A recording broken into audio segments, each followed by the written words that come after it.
Гонки со звездами. Под таким названием в минувшие выходные прошли лыжные соревнования. Лыжню организовали Северо-Восточный федеральный университет и Федерация лыжного спорта республики. В лыжном празднике принимал участие олимпийский чемпион, заслуженный мастер спорта по лыжным гонкам Никита Крюков. Тему продолжит Олег Колесов. Чемпионы республики, уже именитые спортсмены Якутии и юные лыжники принимали участие в гонках уже во второй раз. Прошлогодние соревнования, проведенные на Зеленом лугу, были неудобны для зрителей, поэтому в этом году решили проводить состязания на стадионе «Юность». Специально отобрали 10 команд, по 2 участника, да?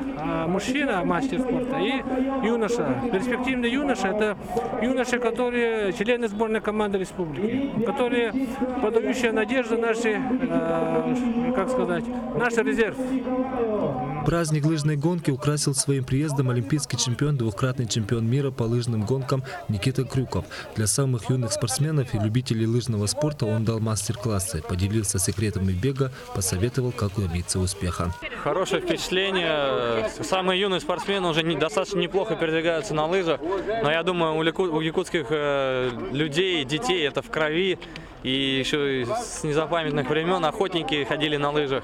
Так что молодцы, им есть чему расти, к чему стремиться. И такие вот приезды, они, конечно, должны влиять на них положительно. Хороший, научил как толкаться. В